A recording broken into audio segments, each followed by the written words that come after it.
Bismillahirrahmanirrahim. Assalamualaikum warahmatullahi wabarakatuh. Assalamualaikum warahmatullahi wabarakatuh.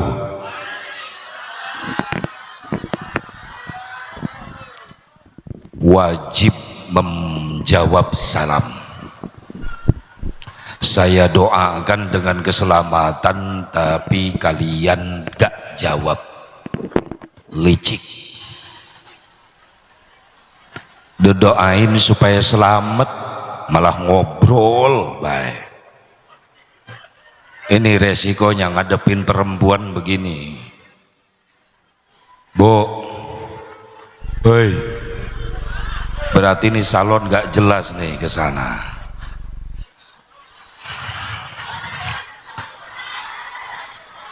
Assalamualaikum warahmatullahi wabarakatuh.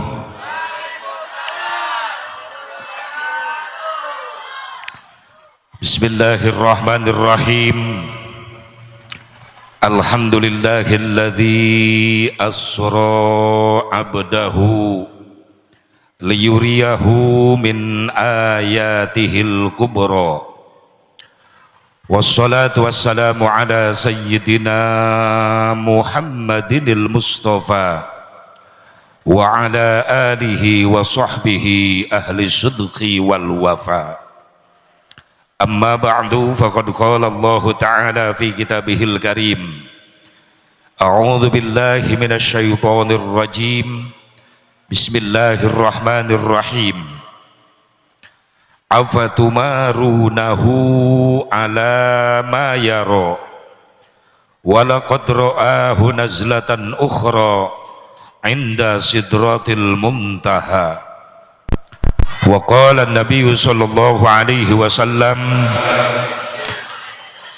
as-salatu fil islam bimanzilatir ra'si fil badan. Wa qala Syekh Tajuddin As-Subki, wa syukrul mun'imi wajibun bisyar'i. Allahumma hidayatan lis-shawab. Pengatur waktu, penata acara yang saya hormati, wabil khusus segenap para alimil ulama, para kiai, para asatid. Sengaja saya dahulukan para ulama, para kiai, dan sangat saya spesialkan. Alasannya apa? Maaf, kita nggak bakalan mengerti Isra Mi'raj, kita nggak bakalan tahu fadilah keutamaan Isra Mi'raj, kita nggak bakalan kenal Islam dan isinya, kita nggak bakalan iman sama Allah dan Rasulnya kalau nggak ada syariat perjuangan para ulama, para kiai, para asatid yang telah memperkenalkan Islam dan isinya kepada kita. Hakikat hidayah taufik dari Allah subhanahu wa ta'ala. Bertemu Rasulullah belum pernah, melihat wajah Rasulullah belum pernah, mendengar suara Rasulullah belum pernah. Tapi kenapa di hati kita tertanam rasa iman, rasa cinta begitu hebat kepada Nabi Muhammad. Nabi Muhammad, Masya Allah. Bu, Pak, wahai siswa-siswi, para santri, kalau benar kalian mengaku cinta Rasulullah, setiap nama Nabi Muhammad disebut, jawab cepat dengan sholawat. Bohong cinta kalian, buta, cinta buta, butai. Coba jawablah sallallahu alaihi wasallam, atau dengan kalimat Allahumma salli wa sallim wa barik alaih. Buktikan rasa cinta kita kepada Nabi Muhammad. Ujungnya iya, bapak-bapak na cicing baik ya. Bangunan encan dahar ya bapak-bapak ya. Makan dulu Pak, biar sholawatnya semangat. Allahumma sholli wa sallim wa barik alaihi. Buktikan cinta kita, karena cinta bukan sekedar janji, tapi cinta perlu bukti. Para alimul ulama, para kiai, para asatid yang telah memperkenalkan Islam dan isinya, sehingga kita bisa berkumpul malam hari ini. Hakikat izin Allah, wasilah sababiyah, ada jasa-jasa para ulama, para kiai yang telah memperjuangkan Islam sampailah ke hati kita masing-masing. Alhamdulillah. Yuk kita belajar jadi orang yang baik. Bagaimana orang yang baik? Orang yang pandai berbuat jasa kepada orang lain, bukan orang yang pintar memakan jasa orang lain. Betul? Pandailah berbuat jasa kepada orang yang sudah berbuat jasa kepada kita. Dengan cara apa? Yuk kita doakan yang rajin, para ulama, para kiai, para asatid, biar dipanjangkan umurnya, ditambah-tambah sehat walafiat, tambah-tambah barokah ilmunya, tambah-tambah milik rezekinya, tambah-tambah istrinya.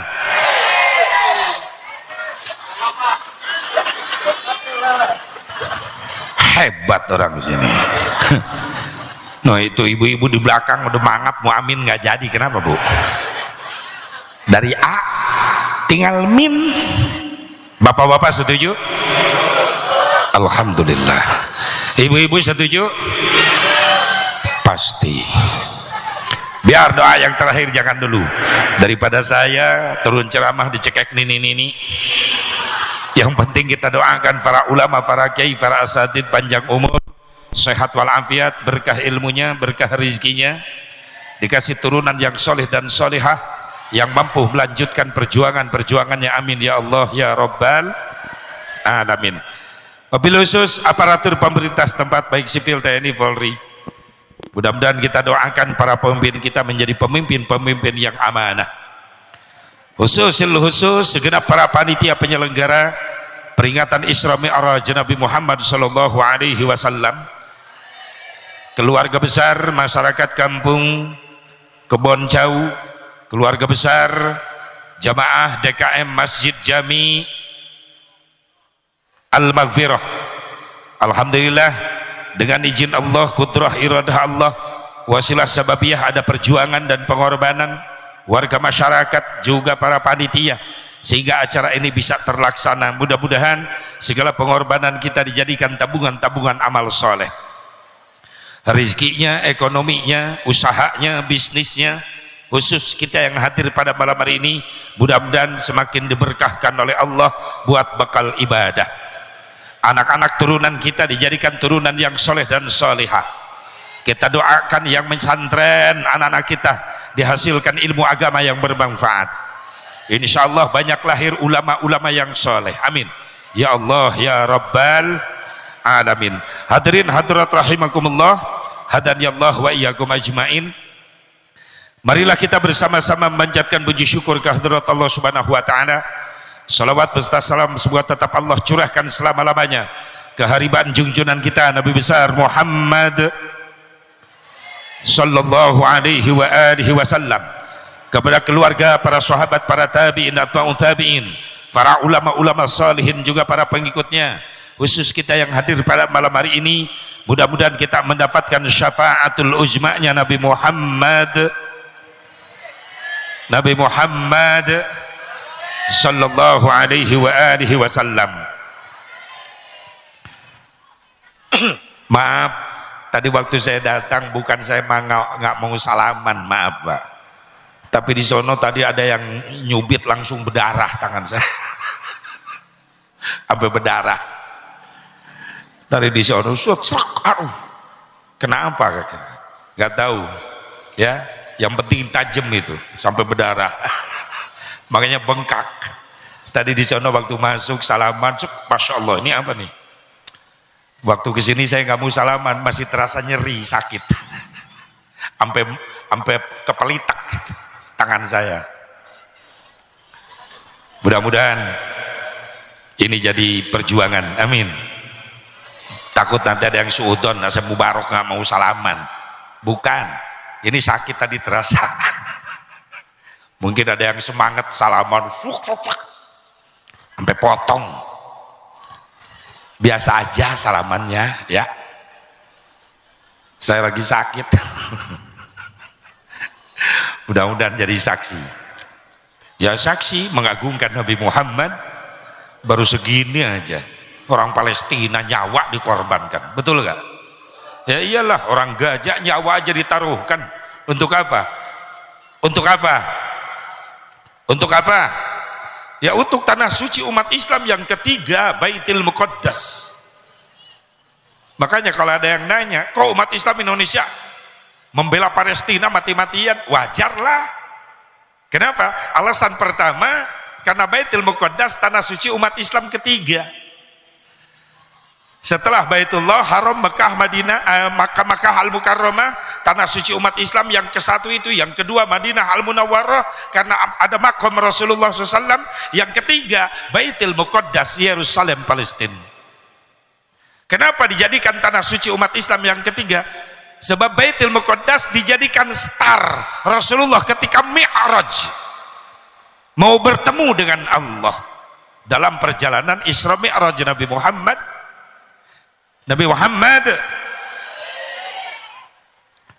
Dan alasannya apa lagi? Karena Baitul Muqaddas sempat dijadikan kiblat salat oleh Rasulullah sebelum ada perubahan kiblat salat ke Haram Ka'bah Makkah Al-Mukarramah. Ya, pertama kali kiblat Rasulullah ke Baitul Muqaddas. Dalam sejarah Rasulullah ketika sholat di Madinah, sholat duhur rakaat pertama Rasulullah masih menghadap Baitul Muqaddas. Kalau di sini kiblat sholat kita ke Ka'bah, kemana di sini? Arahnya mana? Ya ngulon di sini mana? Ke sono ya. Bingung aing jalan tiri itu bisa salah kulon. Berarti kulon ke dia ya. Nah, Baitul Muqaddas di sana Palestina. Bertolak arah. Rakaat pertama Rasulullah sholat masih ke Baitul Muqaddas. Rakaat kedua Baitul Muqaddas. Ketika naik rakaat ketiga, Jibril diutus Allah untuk merubah kiblat Rasulullah sholat dari Baitul Muqaddas Palestina menuju Baitullah Ka'bah Makkah Al-Mukarramah. Maka 80 derajat Rasulullah merubah badannya dari kiblat Baitul Muqaddas menuju arah Ka'bah Baitullah. Fawalli wajhaka syatral masjidil haram. Dirubah kiblatnya, salat menjadi kiblat ke Ka'bah Baitullah. Makanya dinyatakan bahwa Baitul Muqaddas Yerusalem Palestina adalah tanah suci umat Islam yang ketiga. Alasannya apa lagi? Umat Islam bela mati-matian ngebela Palestina, umat Islam Palestina. Karena ketika Indonesia merdeka 17 Agustus diproklamirkan oleh Bung Karno, Bung Hatta, di seluruh dunia yang pertama kali mengakui Indonesia merdeka adalah Palestina. Yang paling berani pertama kali mengakui bahwa Indonesia merdeka adalah Palestina. Wajarlah kita bantu mereka umat Islam di sana supaya merdeka. Karena udah puluhan tahun dijajahnya, ya kan? Terjadinya perayaan Isra Mi'raj, perayaan Maulid Nabi setelah adanya perang salib pertama 488 Hijriah. Ini sejarah dulu supaya kita tahu kapan sih mulainya ada perayaan Muludan Rajaban. Ini perayaan apa peringatan kalimat yang berbeda. Setiap perayaan dalamnya ada peringatan, tapi tidak setiap peringatan belum tentu pakai perayaan. Kalau ini kategorinya apa? Ini kategorinya perayaan, tapi di dalamnya ada peringatan. Maksudnya perayaan dirayakan, dibesarkan. Yang nggak ada diadain. Tadinya nggak ada tenda, nggak ada panggung, nggak ada kameramen, diadain. Bubar Rajaban dibongkar lagi. Betul nggak? Tapi dalamnya ada peringat. Maksudnya apa peringatan? Ada yang diingat-ingat. Siapa yang diingat-ingat? Nabi Muhammad. Yang diingat-ingatnya apa? Tentang kejadian Isra Mi'rajnya Nabi Muhammad. Jadi makna peringatan itu ada 3. Yang pertama makna peringatan ada yang diingat-ingat. Yang kedua makna peringatan ada yang diingetin. Siapa yang diingetin? Kita yang hadir. Kenapa kita harus diingetin? Sebab kita suka jadi orang pelupa. Betul. Tahun kemarin ada Rajaban di sini. Kiai ngebahas apa? Udah jangan banyak bengong, langsung jawab, lupa. Makanya tahun ini Rajaban lagi, sebab yang tahun kemarin, nah kan cerdasnya cepet. Makanya tahun ini Rajaban lagi, sebab yang tahun kemarin lupa. Lumayanlah punya dalil. Kalau ada orang yang anti Rajaban, anti Muludan, nanya di jalan, mau kemana Pak? Rajaban. Masih demen Rajaban? Ya demen lah, seneng lah. Apa dalilnya? Lupa. Itu jawaban singkat padat nyeletuk enek. Iya, sama orang begituan jangan banyak ngadu dalil. Betul gak? Masing-masing aja, lu seneng syukur, gak seneng diem. Jangan ngeledek sama yang seneng, betul? Karena kita yang seneng belum pernah ngeledek mereka yang gak seneng. Tapi kau kita yang seneng Muludan Rajaban diledekin terus, maaf, kita pun punya jawaban, punya hujah. Gak bakalan diem. Setuju gak?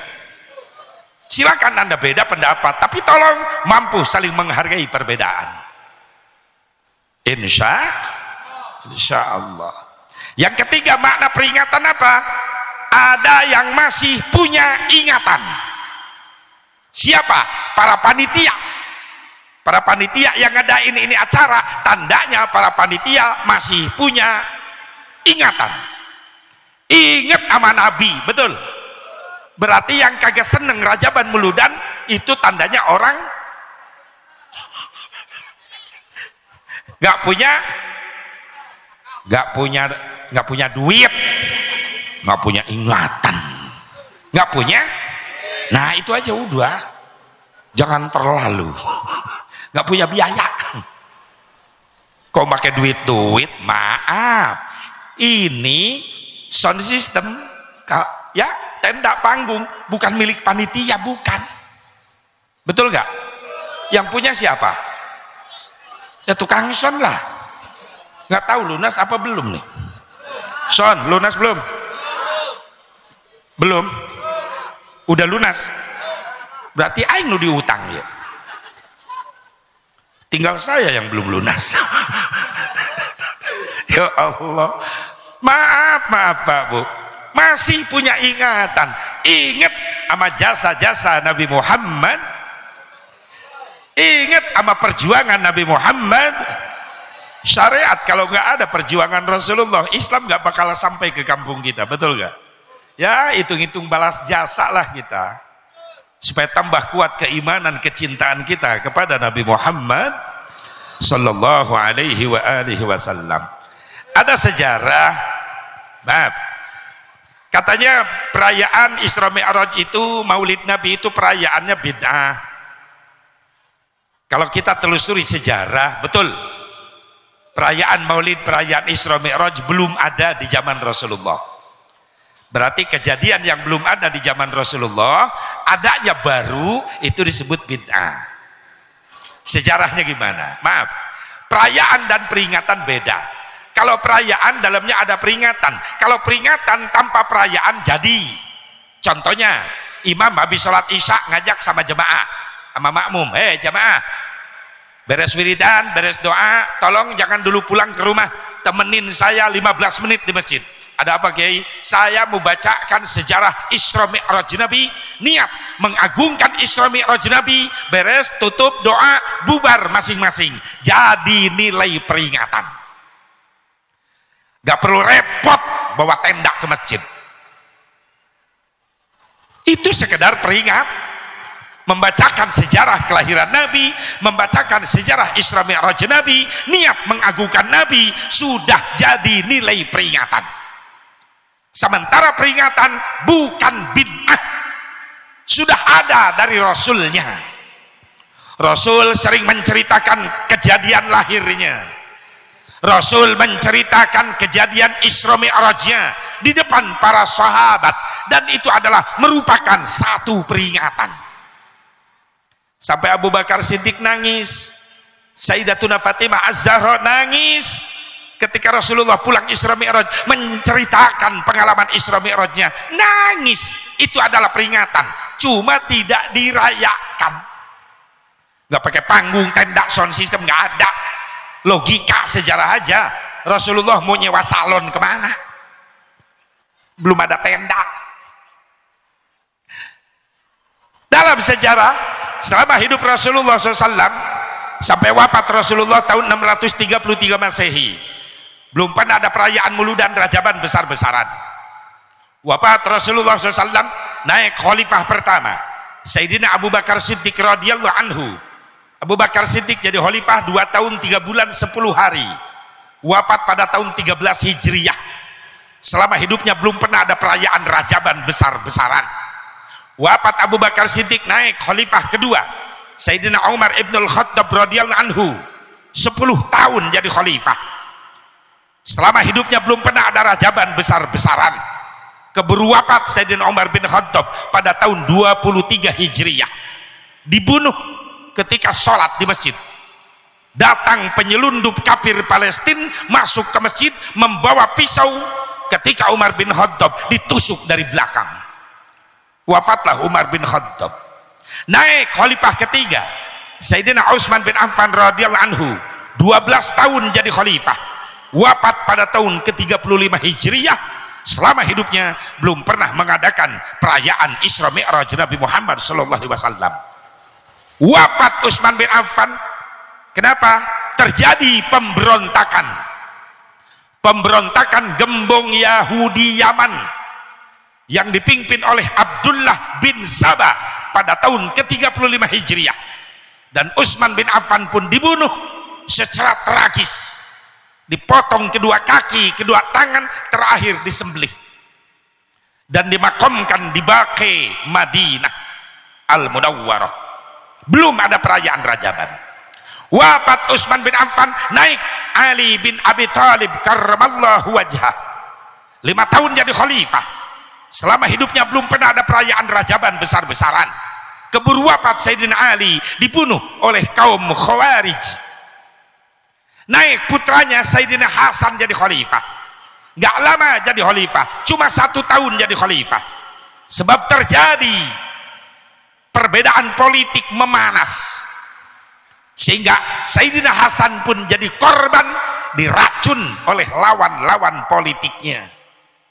Yang jelas, setelah wafat Imam Nu'man bin Sabit, Imam Hanafi Allah mayarham 150 Hijriyah, belum pernah ada perayaan Rajaban. Wafat Imam Malik 179 Hijriyah, wafat Imam Syafi'i 204 Hijriyah, wafat Imam Ahmad bin Hambal 241 Hijriyah. Belum pernah ada perayaan Rajaban besar-besaran. Kapan mulai terjadinya tabligh akbar, Muludan, Rajaban secara besar-besaran? Ini terjadi pada tahun 488 Hijriah setelah Perang Salib pertama. Apa perang salib? Perang salib adalah penyerangan tentara Inggris pakai kalung salib, menyerang Palestina, merebut Baitul Muqaddas dan membantai umat Islam di Palestina. Kenapa tentara Inggris merebut Palestina? Sebab ada fatwa dari petinggi Katolik dunia pada waktu itu bernama Paus Urbanus II. Dia mengeluarkan fatwa, barang siapa orang Nasrani mampu merebut Baitul Muqaddas sehingga rela mengorbankan jiwa raga, maka umat Nasrani tersebut bakal masuk surga. Ngabring tentara Inggris datang ke Palestina, mengepung umat Islam di Palestina. Terjadilah pembantaian besar-besaran. Catatan sejarah, perang salib pertama, umat Islam yang korban, yang dibantai di Baitul Muqaddas Palestina sebanyak 70.000 umat Islam. Ditebus darah umat Islam dari dulu sampai sekarang, gak habis-habis Palestina. Pejuang Palestina tetap ada. Inilah fadl Allah. Sehingga sekarang banyak berita ribuan tentara Israel mendadak gila, stres. Begitu masuk ke Gaza, nembakin pejuang Hamas Palestina, di hadapannya 3 orang sudah tergeletak, tapi kenapa wajah yang 3 itu ada di belakangnya? Sampai gila, sampai banyak komentar tentara netizen Israel mengatakan saya perang di Gaza sama dengan melawan hantu. Ditembak yang di depan udah mati, tapi wajah itu muncul lagi di belakang. Makanya stres.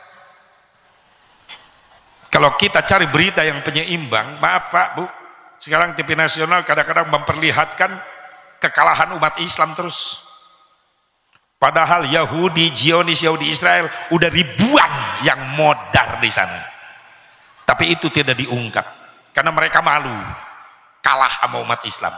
Sementara media dunia sekarang dikendalikan oleh orang-orang Yahudi dunia. Sengaja mengelabui umat Islam supaya lemah kita Islam, bahwa Islam itu nggak ada apa-apanya. Maaf, tentara Palestina itu paling gagah. Alhamdulillah, nasr minallah wa fathun qarib. Allahumma ansur man nasruddin fi Gaza wa fi Palestin. Amin ya Allah ya Rabban. Amin ya Allah ya Rabban. Amin. Maka dijajahlah Palestina oleh Inggris, tentara salib. Umat Islam yang selamat, yang hidup, lari menyelamatkan diri, ngungsi. Ada yang ke Persia, Iran, ada yang ke Baghdad, ada yang ke Irbil, Irak, ada yang ke Damsyik, dulu Damsyik, sekarang Syria. Lemah Islam, setahun, 2 tahun, 3 tahun, 4 tahun, lemah. Naik tahun kelima, ini sejarah, Islam mulai bangkit. Siapa yang membangkitkan Islam pada waktu itu? Salah seorang ulama ahli sufi. Ulama ahli sufi kelahiran Kupah. Kupah itu kota kecil di Irak Utara. Ada ulama ahli sufi, itu ulama muridnya Imam Ahmad bin Hanbal. Siapa namanya? Al-Imam Sirri As-Sitti, muridnya Imam Ahmad bin Hanbal. Imam Ahmad bin Hanbal muridnya Imam Syafi'i. Imam Syafi'i muridnya Imam Malik bin Anas radhiyallahu anhu ta'ala. Amin. Allah meridhoi semuanya. Amin ya Allah ya Rabbal. Imam Sirri bangkit dengan mutiara kata, sehingga bingung Imam Sirri bagaimana cara membangkitkan Islam supaya bisa merebut kembali Baitul Muqaddas. Kata Imam Sirri, ini nggak ada salahnya kalau saya bikin kata mutiara yang bisa membangkitkan jihad. Dengan cara apa? Dengan cara mengajak umat Islam membacakan tarikh kelahiran Nabi, membacakan tarikh kehidupan Nabi, membacakan tarikh perjuangan Nabi, supaya mampu membakar semangat umat Islam. Maka diadakanlah peringatan Maulid.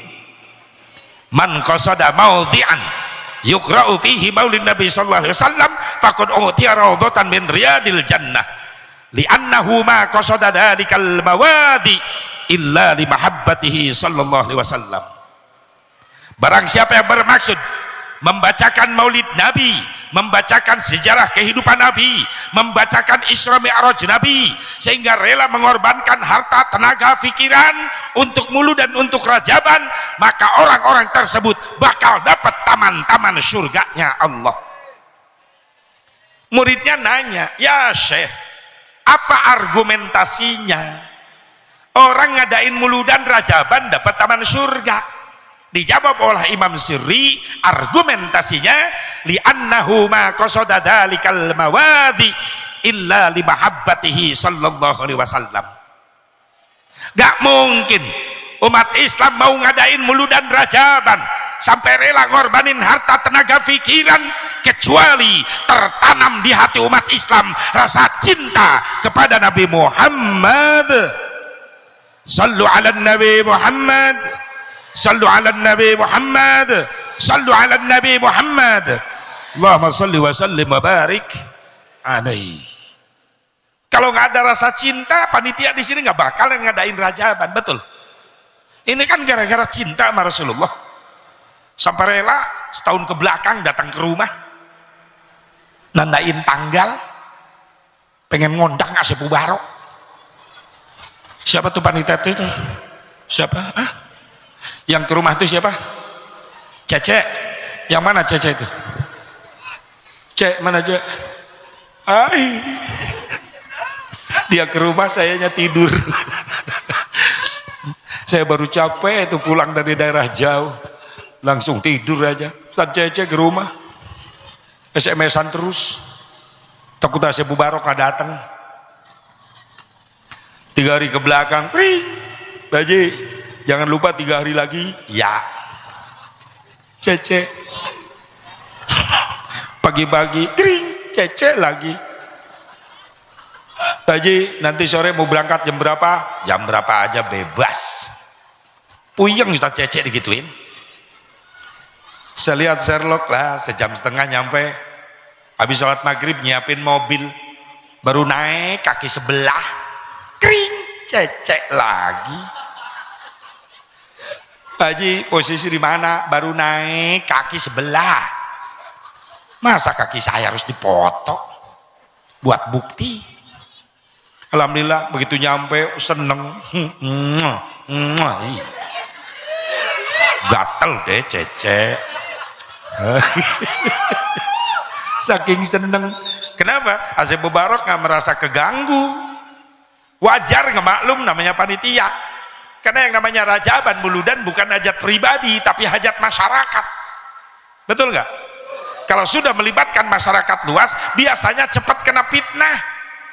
Karena masyarakat kebagi dua, ada yang pro, ada yang kontra sama panitia. Ketika acara sukses tanpa ekses, nggak ada yang komen macam-macam. Tapi ketika acara gagal, kori nggak datang, mubali nggak datang, pusing panitia. Betul nggak? Yang pro sama panitia ngupahin aja, sabar, tawakal, ini ujian dari Allah. Beda sama yang kontra, ngeledek habis-habisan. Lah, saya mah nggak percaya dia jadi panitia. Udah galak, nggak ikut udunan lagi. Ada yang begitu di sini? Ada yang begitu di sini? Mitnah loh. Jangan ada fitnah. Di sini nggak ada. Insya Allah, saya yakin nggak ada yang ngaku. Semuanya pada ngedukung. Alhamdulillah. Ibu bapak hadirin hadirat rahimakumullah, ketika fatwa Imam Siri udah nyebar kemana-mana, didengarlah oleh salah seorang raja kaya raya, raja Islam yang berkuasa di Irbil, Irak. Siapa nama raja itu? Abi Sa'id Kaukabari bin Zainuddin bin Ali bin Baktikin. Ini raja langsung ngondang ulama-ulama besar, musyawarah. Untuk apa? Mengadakan perayaan Maulid Nabi Muhammad, sekaligus persiapan ingin mengadakan perayaan Isra Mi'raj Nabi Muhammad. Tujuannya apa? Ingin membangkitkan semangat umat Islam supaya mampu merebut kembali Baitul Muqaddas. Gak tanggung. Pertama kali perayaan Maulid diadakan di Irbil, ini raja berkorban, nyembelih untanya 5.000 unta. Gak tanggung. Ini raja Abi Sa'id Kaukabari bin Zainuddin bin Ali bin Baktikin, yang terkenal dengan nama panggilannya Syekh Malik Mudhaffar. Nyembelih untanya 5.000 unta. Nah, kita rajaban boro-boro nyembelih unta, untanya nggak ada. Ada ayam satu aja disembunyikan, takut ketahuan panitia. Ayah nuk itu di dia. Dasar pelit sih ya. Insya Allah di sini nggak ada ya. Wih, insya Allah dermawan semuanya. Alhamdulillah. Nah, pertama kali diadakan perayaan Maulid, terus Isra Mi'raj, bangkitlah umat Islam. Dan bukan hanya di Irak, nyambunglah ke Syria, ke Damsyik. Umat Islam di Damsyik bangkit ingin juga merayakan perayaan Maulid, perayaan Isra Mi'raj, siapa panitianya di Damsyik? Salah seorang panglima perang Islam ternama bernama Syekh Nuruddin Zanki yang mampu membangkitkan semangat Islam di Syria Damsyik. Nyambung ke Mesir, di Mesir diadakan Muludan Rajaban, gak tanggung 7 hari 7 malam. Siapa panitianya? Salah seorang panglima perang Islam terkenal bernama Salahuddin Al-Ayyubi. Setelah Islam bangkit di Timur Tengah, kumpullah singa-singa padang pasir, ingin memilih siapa yang pantas menjadi panglima perang supaya bisa merebut kembali Baitul Muqaddas. Maka dalam musyawarah itu terpilih salah seorang panglima perang Islam ternama keturunan darah Kurdi bernama Salahuddin Al-Ayyubi. Di bawah komando Salahuddin Al-Ayyubi, pasukan ribuan Islam datang ke Palestina dan mampu merebut kembali Baitul Muqaddas. Tentara Inggris pulang ke negaranya. Alhamdulillah.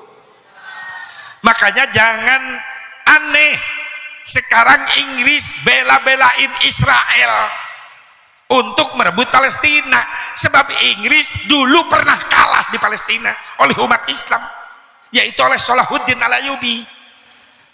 Bahkan dalam buku sejarah Muhammad Rasul pilihan Allah yang dikarang oleh salah seorang ulama besar Islam Indonesia, Abu Yahamka, Allahumma yarham, menceritakan di sana perang salib pertama terjadi ketika Inggris datang ke Mesir. Lalu di Mesir, makom-makom di Mesir digali oleh tentara Inggris, merusak makam di Mesir. Itu adalah dendam Inggris kepada Salahuddin Al-Ayyubi. Salahuddin itu turunan darah Kurdi yang ternama, sehingga Inggris dendamnya sampai sekarang kepada Salahuddin. Jadi turunan darah Kurdi yang terkenal di dunia ada 3. Yang pertama Al-Imam Muhammad bin Muhammad Al-Ghazali. Al-Imam Ghazali, Allahumma yarham, beliau adalah keturunan darah Kurdi terkenal. Yang kedua Al-Imam Muhammad Taqiyuddin Ibnu Taimiyah, salah seorang ulama besar bermadhab Hambali tapi membuat paham baru. Itu adalah keturunan darah Kurdi. Yang ketiga, keturunan darah Kurdi yang terkenal di dunia adalah Salahuddin Al-Ayyubi. Dari ketiga ini, satu yang paling dibenci Inggris sampai sekarang, yaitu Salahuddin Al-Ayyubi. Sampai kemarin ramai di berita Al Jazeera bahwa keturunan dzurriyyah Salahuddin Al-Ayyubi sudah ada di Palestina. Bahkan ada yang mengatakan, pasti nggak ragu, juru bicara Hamas yang terkenal itu, yang disegani oleh Israel, yang bernama Abu Ubaidah, ada yang mengatakan itulah dzurriyyah Salahuddin Al-Ayyubi yang menjadi pengatur skenario peperangan sekarang. Ada yang mengatakan itu, wallahu a'lam. Yang jelas keturunan singa-singa padang pasir dulu masih ada cucu cicitnya sekarang. Kita bangga jadi umat Islam, alhamdulillah. Cuma khawatirnya apa? Kalau Palestina udah bebas, sudah merdeka, nah sejengkal lagi kiamat. Hei, yang belum kawin, yang belum taubat, yang belum nikah, yang belum taubat secepatnya taubat. Insya Allah inilah langkah taubat kita malam ini, amin. Sehingga pulang dari sini dosa-dosa kita, maksiat kita dihapuskan oleh Allah Subhanahu wa taala.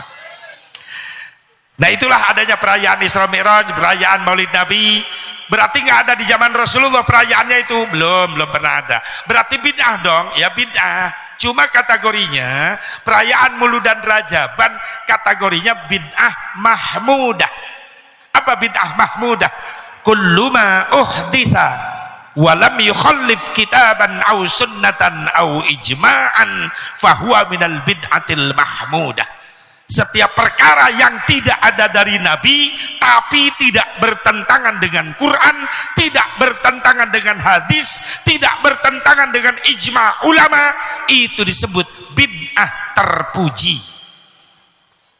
Perayaannya baru tapi isinya nih perayaan Rajaban Muludan, ngaji keneh, ngarana Muludan, ngarana Rajaban, sina mangagungkan Rasul keneh, bener tak?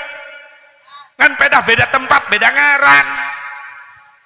Ngaji di Muludan disebut Muludan, ngaji di bulan Rajab disebut Rajaban, sina mah ngaji keneh, ngan beda tempat, beda ngaran. Siga bulu di mana we nempel tetap bulu, ngan beda tempat, beda ngaran. Tapi si nama tetap bulu, nempel di atas mata, apa namanya? Alis, jenisnya apa? Bulu. Nempel di bibir, kumis, tapi isinya tetap bulu. Nempel di dagu, gadok, jenggot namanya, tapi jenisnya tetap bulu. Nempel di ketek, nempel di dada, tetap bulu. Nempel di perut, tetap bulu. Nempel di paha, tetap bulu. Di betis, tetap bulu. Hah? Ada yang kelewat, itu PR. Jangan dicari di sini, nanti carinya di rumah. Biar ibu sama bapak sama suami nanti ngobrol di rumah. Mah, tadi saya sebut barok ada yang kelewat deh. Apaan? Bulu. Terus kita cari yuk. Nah, selamat mencoba. Isinya tetap ngaji, isinya tetap mengagungkan Nabi Muhammad sallallahu alaihi wasallam. Ibu bapak hadirin hadirat rahimakumullah, hadaniyallahu wa iyyakum ajmain. Makanya untung kita jadi umat Islam, jadi umatnya Nabi Muhammad. Untung kita jadi umatnya Nabi Muhammad sallallahu alaihi wasallam. Apa keuntungan kita jadi umat Rasulullah sallallahu alaihi wasallam? Maaf, kita umat Islam adalah umat yang paling mulia di hadapan Allah dibandingkan dengan umat yang lain. Maksudnya apa? Kita ini umat yang paling mulia di hadapan Allah dibandingkan dengan umat yang lain. Apa sih yang membuat kita umat Islam jadi mulia di hadapan Allah dibandingkan dengan umat yang lain? Maaf, apa kita umat Islam jadi mulia di hadapan Allah gara-gara ada sholat 5 waktu? Umat yang lain gak ada sholat 5 waktu. Apa kita umat Islam jadi mulia di hadapan Allah gara-gara ada puasa Ramadan? Umat yang lain gak ada puasa Ramadan. Apa kita umat Islam jadi mulia di hadapan Allah gara-gara ada haji umroh? Umat yang lain gak ada haji umroh. Yuk kita tafakur. Kalau mengukur kemuliaan kita di hadapan Allah dengan sholat kita yang 5 waktu, zuhur, asar, maghrib, isya, subuh. Maaf, khusus untuk pribadi si Asep Mubarak tahu diri, sadar diri, bukan suudon sama Allah, bukan jelek sangka sama Allah, tapi si Asep Mubarak tahu diri, kualitas sholatnya si Asep Mubarak masih jauh dari kesempurnaan. Boro-boro bisa khusyuk, tumaninah belum bisa. Gak tahu bapak-bapak ibu-ibu di sini. Hei, udah khusyuk? Udah khusyuk? Pasti udah khusyuk di sini. Sholat sampai merem-merem. Itu mah bukan khusyuk, ngelamun, mikirin COD. Ada curiga ya ibu-ibu, banyak wajah-wajah online di sini nih. Tuh wajah Lazada ada, wajah Shopee ada. Bo, itu mau kemana ibu-ibu? Tolong diantar dulu, mau kemana? Hah? Mau kemana? Cari tempat duduk. Kasih dong Bu, kasih. Orang berdiri terus cari tempat duduk sampai muter, sampai sa'i ke sono kemari. Udah duduk. Berdiri orang belakang nyari wajah saya. Udah. Coba Bu, tetap perhatiin saya, coba ceramah supaya bawa ilmu Bu pulangnya. Bu, look at me. You and me look-lookan. Susah amat ngedepan ibu-ibu begitu Pak. Saya kalau ngajar ngaji adem, ngajar bapak-bapak. Kalau ngajar bapak-bapak mah adem, tenang, sunyi, senyap. Ya pada molor. Kalau ngajar ibu-ibu ikut ceramah, kiai di depan ceramah ngasih pelajaran fikih, tauhid, ilmu sholat, ilmu wudhu, dia di pojok ngikut ceramah, ngomong-ngomong kerudung orang lain. Mulut jangan ikut ceramah. Coba ini kasihan anak-anak kita nih lagi cari ilmu nih. Dari pesantren mana? As-Salafiyah. Di sini beda nih wajah-wajahnya, calon-calon ustazah ini. Calon. Ya mudah-mudahan jadi. Nah gitu. Woi calon-calon mubalik, wah masya Allah. Calon-calon rampok kardus. Mudah-mudahan dapat ilmu yang bermanfaat salin. Jadi dah ulama-ulama Allah, amin. Ya Allah ya Rabbal. Kalau kita mengukur kemuliaan kita di hadapan Allah, maka sholat, maaf, kualitas sholat kita masih jauh dari kesempurnaan. Betul gak? Boro-boro bisa khusyuk, tumaninah aja gak bisa. Takbir sampai merem-merem pengen khusyuk.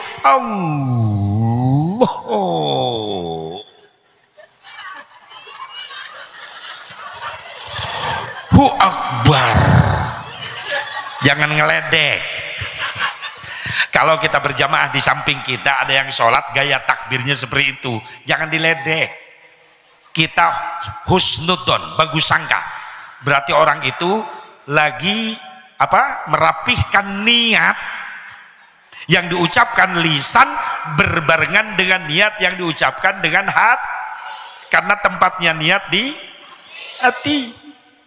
Kita niat sholat aja udah ngambang, nggak ada kehusuan. Akbar. Hati kemana? Cuek. Betul gak? Ini yang niat sampai merem-merem. Allah. Hu Akbar. Begitu bar tangan di dada, setan mulai aktif menggoda,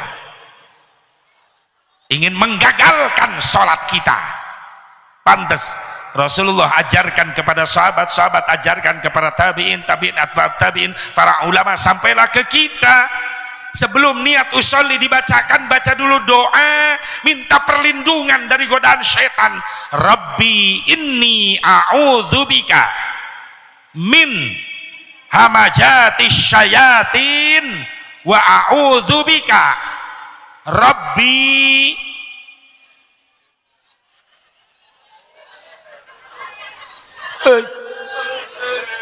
Yang benar. Rabbi inni a'udzubika min hamajatis syayatin wa a'udzubika Rabbi ayyahdurun. Ibu baca itu dulu nggak sebelum niat sholat? Bapak-bapak baca dulu itu. Baca. Alhamdulillah, hebat baca. Mudah-mudahan Allah mengampuni kebohongannya, amin.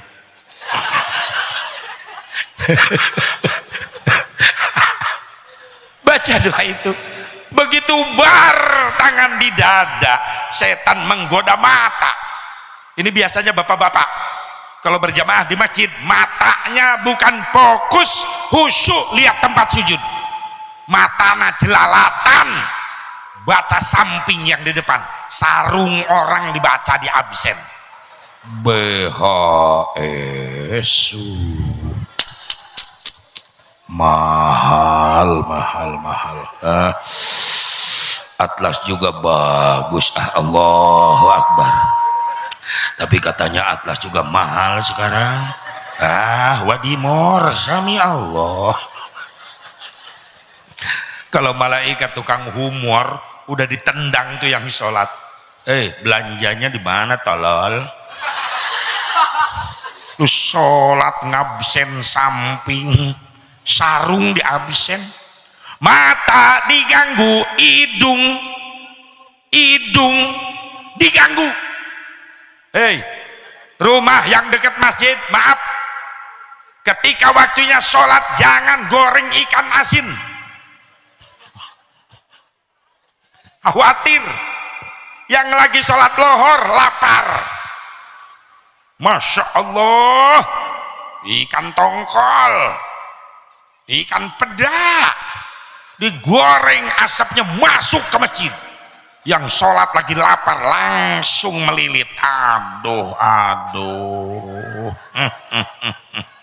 cocok mah sama pete sambel, nasinya diliwet, habis sholat ngeliwet. Allahu Akbar. Aisyah reka mana sholat mikiran liwet, gara-gara hidung keganggu, telinga digang. Rumah dekat masjid, ingatlah waktunya sholat, jangan nyetel musik, matiin tuh musik, hargai orang yang sholat di masjid.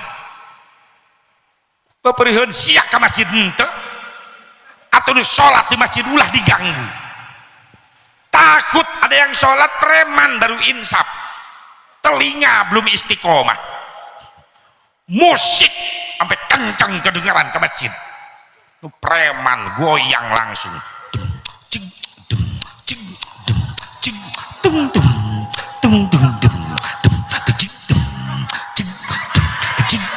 Goblok.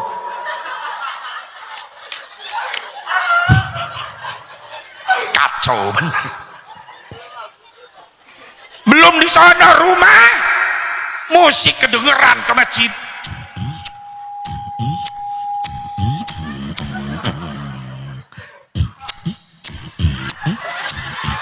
Masa ruku ngebor. Ya Allah, mata diganggu, telinga, hidung. Belum yang satu ini, maaf, jangankan santri, kiainya hancur kehusuan sholatnya gara-gara ama yang satu ini diganggu lagi sholat. Apa? Nahan kentut.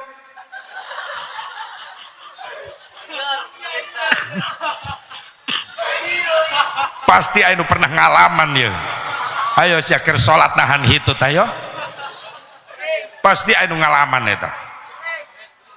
Ya iyalah, jadi heboh tuh sholat, rasa khusyuk hilang. Soalnya apa? Kagok serokaat lagi,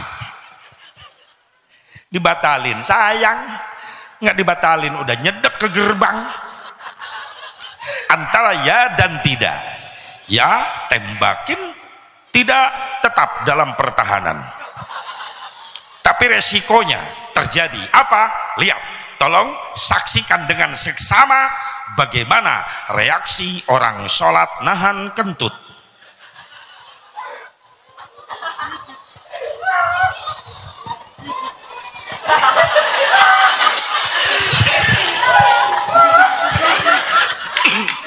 Itu orang sholat nahan kentut, bergerak dari pantat sampai kepala. Kok Asep Mubarok tahu? Saya ngalamin. Makanya bapak-bapak santri, kalau sholat berjamaah di depan kita pantatnya ada yang bergerak sampai leher sampai kepala, itu patut dicurigai bahwa orang itu sedang menyimpan sesuatu dalam pertahanannya. Makanya ulah kagok-kagok, gebrak dari belakang, woi, prep, langsung nembak itu. Pernah diajarkan itu, terjadi itu. Udah gagal sholat kita, masih jauh dari kehusyuan. Mudah-mudahan Allah ampuni kekurangan kesalahan salat-salat kita, amin. Ya Allah ya Rabbal, ya Allah ya Rabbal. Kalau bukan salat 5 waktu, apa yang membuat kita mulia? Mungkin puasa Ramadan, karena umat yang lain gak ada saum Ramadan. Maaf, kita sadar diri, tahu diri, kualitas puasa kita masih jauh dari kesempurnaan. Puasa kita baru masuk kategori puasa umum. Apa puasa umum? Baru mampu nahan lapar haus saja. Mata kita nggak ikut puasa, telinga nggak ikut puasa, mulut nggak ikut puasa. Kadang-kadang dari sore sampai maghrib ngebuburit, itu bibir mulut bukan banyak istighfar, malah ngegosip. Mata kadang-kadang maksiat, lihat aurat perempuan di bapak-bapak. Makanya untung saya, Ustadz, saya kalau Ramadan saya di dalam rumah terus dari pagi sampai maghrib. Hebat. Tidur ya tidaklah, kadang-kadang tadarus, kadang-kadang nonton TV. Kok nonton TV? Ya kan kalau Ramadan di TV Pak Ustadz acaranya pengajian Ramadan terus. Iya Pak, saya tahu, tapi ada yang bahaya. Apanya? Iklan. Bapak nggak keluar rumah, nggak melihat aurat perempuan, tapi di rumah bisa melihat. Maksudnya iklan. Iklan mana? Gift. Merawat kecantikan kulit Anda. Itu dada bening banget. Hand body, oh. Aurat. Rexona, aurat. Di luar kagak lihat di dalam.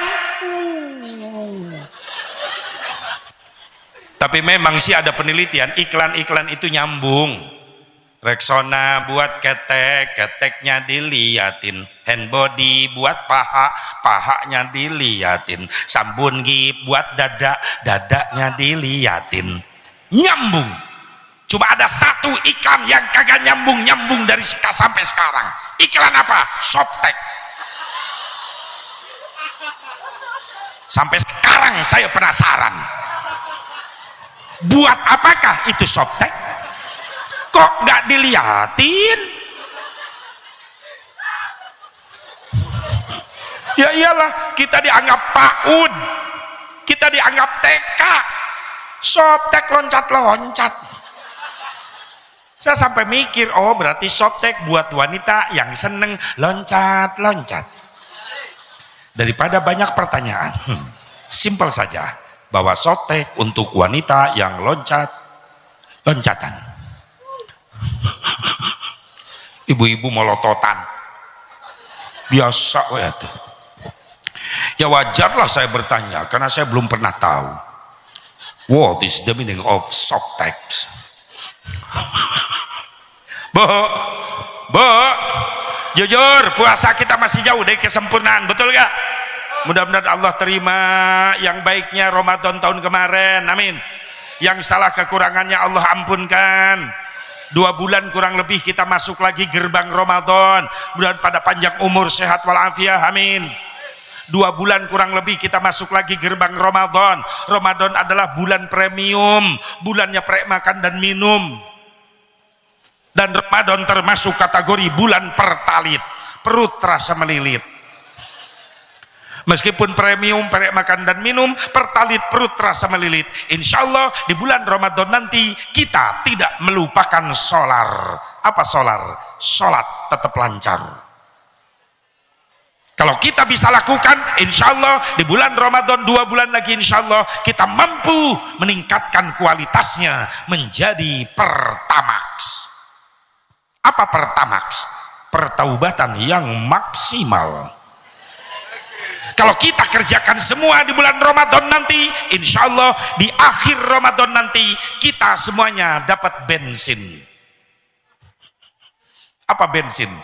Benar, surga itu indah. Amin, bukan asik. Didoain asik. Baru saya dengar kalimat doa dijawab asik.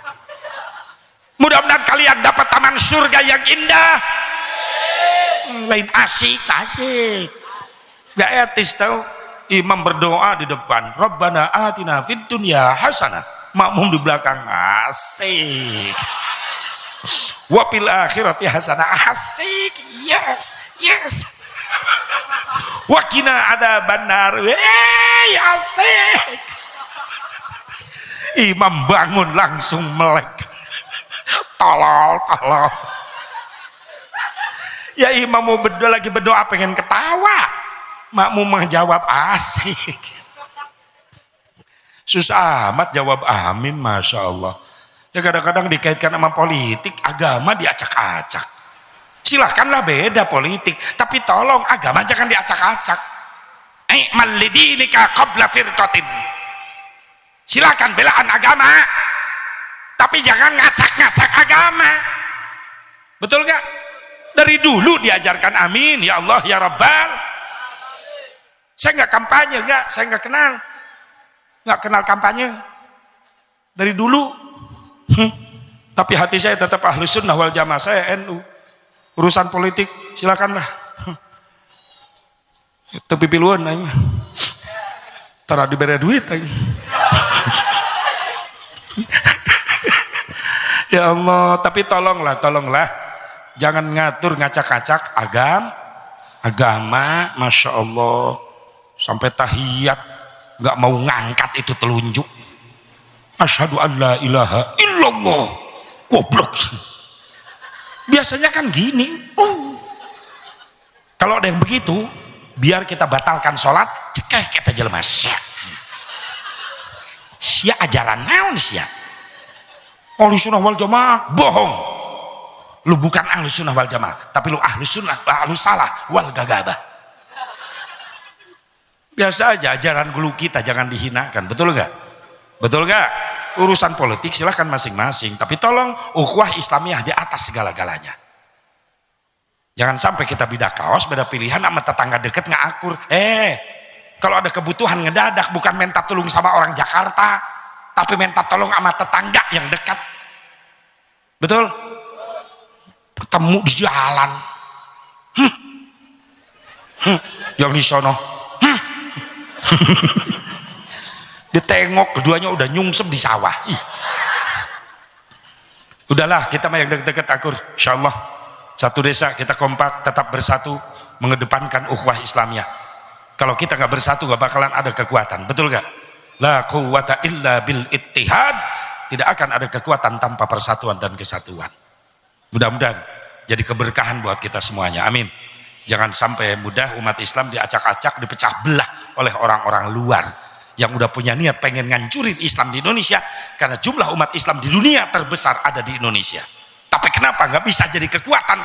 Sebab umat Islam di Indonesia yang mayoritas di dunia mudah dipecah belah, nggak mau bersatu. Kalau mampu bersatu, saya yakin umat Islam Indonesia akan menjadi kekuatan yang tidak bisa dikalahkan. Amin. Ya Allah, ya Rabbal, ya Allah, ya Rabbal. Para santri siap? Siap ke mana sih ya? Siap balik. Mudah-mudahan jadi ulama-ulama soleh. Amin. Ya Allah, ya Rabbal. Kalau bukan gara-gara puasa Ramadan, mungkin kita mulia di hadapan Allah dibandingkan dengan umat yang lain. Gara-gara haji umroh, kan umat yang lain gak ada haji umroh. Maaf Pak Haji, Bu Haji, jujur kualitas haji umroh kita belum ada apa-apanya. Pulang dari Mekah baru dapat peci putih. Bu Haji pulang dari Mekah baru dapat abaya, dapat beli di hotel di Mekah. Ngerasain sholat khusyuk nangis ketika di Mekah, di haram. Pak Haji yang umroh, Bu Haji yang kesan, ketika masuk Masjidil Haram, di depan ada Ka'bah, nangis, sholatnya nangis. Begitu pulang ke kebon Cau, Pak Haji, Bu Haji di kebon Cau, di Al-Maghfirah, sholatnya nggak nangis lagi. Pertanyaannya, kemana air matamu? udah habis di Mekah. Pak Haji, Bu Haji ziarah ke Rasulullah Madinah Al-Munawwarah, masuk babus salam, masuk raudhah, baru ngucapin kalimat assalamu alayka ya Rasulullah, banjir air mata, merasa malu. Di depan kita ada makom manusia yang disucikan Allah, yaitu Nabi Muhammad SAW. Pak Haji, Bu Haji di Madinah ziarah ke Rasulullah, baca sholawat, nangis.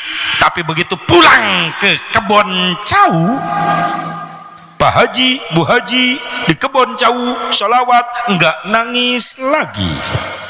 Pertanyaannya, kemana air matamu?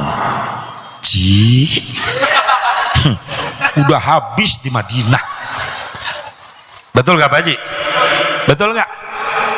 2 bulan kemarin sebelum Maulid, saya berangkat membawa jemaah umroh hampir 398 jemaah, 1 pesawat. Biarin nggak nanya juga kalau pengen tahu. Begitu berangkat nyampe ke Mekah, langsung ke Haram, ngelaksain to'ab habis mikot. Nih jemaah di depan Masjidil Haram dijajarin semuanya, dibagi 8 karom, saking banyaknya. Saya absen per karom. Karom 1 komplit, komplit bah. Karom 2 komplit, karom 3 komplit. Di samping saya nih kakek-kakek nangis terus.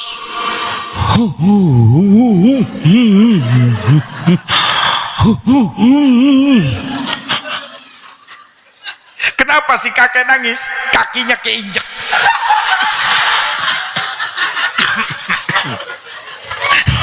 Wah, enggak. Saya tanya, Bah, kenapa nangis? Banyak dosa. Bah, saya juga banyak dosa, sama. Kan kita mau tobat. Iya, apa? Masjid Haramnya mana? Ini di depan. Dikira hotel. Ini Masjid Haram. Langsung kencang nangisnya. Nyesel gua kasih tahu, malah ngerepotin. Udah, bentar lagi masuk masjid, bentar lagi kita to'ab. Jamaah siap, ikuti talbiyah. Labbaik Allahumma labbaik, labbaik la syarika laka labbaik, innal hamda wan ni'mata laka wal mulk la syarika lak. Masuk babus salam. Jamaah ikuti doa. Allahumma antas salam wa minkas salam. Makin masuk haram, Ka'bah dekat kelihatan. Ini jemaah yang lagi nangis langsung ngerem nangisnya. Termasuk si Abah ini di samping saya. Kenapa Pak? Kenapa? Ka'bah. Biasanya lihat di foto, di HP, di TV, ini di depan mata Ka'bah. Ka'bah. Iya Ka'bah. Kenapa? Abah berhenti nangis. Gak pantas sombong. Mungkin dia sombong di kampungnya. Depan Ka'bah mau nyombongin apa? Ilmu mau disombongin? Maaf, masih banyak ulama-ulama masyhur di Mekah dan Madinah. Ketika kita ke Mekah ke Madinah, terasa kekurangan kita, kebodohan kita. Di kampung merasa sombong, kadang-kadang kita nggak mau terima nasihat dari yang bawah. Lalu anak kemarin sore tahu apaan? Akang ya akang, hei Kang, sadar masing-masing punya kekurangan. Meskipun muncul dari bawah kita usianya, kalau bener ya terima, jangan sombong. Sombong muncul dari apa? Dari harta, bisa merasa diri paling kaya, baru punya Avanza 1 aja udah nggak mau nanya sama tetangga. Hei, dengerin, tetangga sekampung tahu itu mobil 5 tahun. Beloknya aja kedengeran, remnya kredit, bunyinya begitu, kredit. Jangan nyampe ke Mekah, mobil di Indonesia harga miliaran, di Mekah cuma jadi taksi, gak ada harganya. Jangan sombong dengan ganteng. merasa paling ganteng, datang Pak ke Mekah jadi jelek. Ya iyalah, lihat Saudi pada tinggi, Libanon pada putih, Turki pada mancung, Masya Allah. Saya sampai jalan kaki di depan Masjidil Haram nggak pede, nggak pede. Di depan saya Saudi jangkung, saya pendek. Libanon putih, aing genek. Turki mancung, aing pesek. Saya mundur aja ke belakang. Oh, yang ganteng duluan aja, lu ganteng duluan. Saya di belakang nunduk aja sendirian. Ya Allah, terima kasih. Saya bisa kesini lagi. Nikmat mana lagi yang harus aku bohongkan? Begitu banyak nikmatmu ya Allah. Setelah disyukuri, hati saya diobati. Datanglah dari belakang saya rombongan jemaah Afrika Negro. Saya gabung di situ. Jadi saya yang ganteng. Jangan sombong dengan kecantikan. Nopi dengerin, Imas, Lilis dengerin. Jangan sombong dengan kecantikan. Sekali-kali kamu ke Mekah, lah jadi jelek. Di Mekah banyak yang cantik, lebih cantik. Saudi pada mancung, Libanon pada putih. Saya jalan kaki aja di Masjidil Haram, Masya Allah, nggak berhenti. Pantat saya dicubitin sama bini, sama istri. Mata. Kenapa sih Neng? Sakit tahu? Melotot terus. Iya, kalau saya merem Neng, yang cantik ketabrak. Kata istri saya, tabrak pantat unta. Astagfirullah. Cemburuan. Istri saya itu paling cemburuan. Tandanya cinta. Ya iyalah. Ya nggak cinta gimana? Saya tiap malam stornya gede terus. Makanya bapak-bapak dengerin, kalau pengen disayang sama istri, kumaha doa.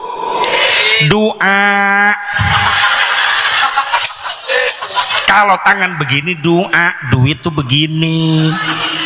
Lu nggak gaul. Gimana doa. Atau harus dilatih dulu. Kata ibu-ibu, jangan munafik Ustadz. Ini dunia normal loh, butuh duit. Kalau nggak punya duit, kiai juga nggak bakalan bisa ngebangun pesantren. Betul? Kalau nggak punya duit, nggak bakalan bisa ngebangun masjid. Betul nggak? Betul nggak? Cari duit buat bekal ibadah. Makanya maaf, di dunia ini normal butuh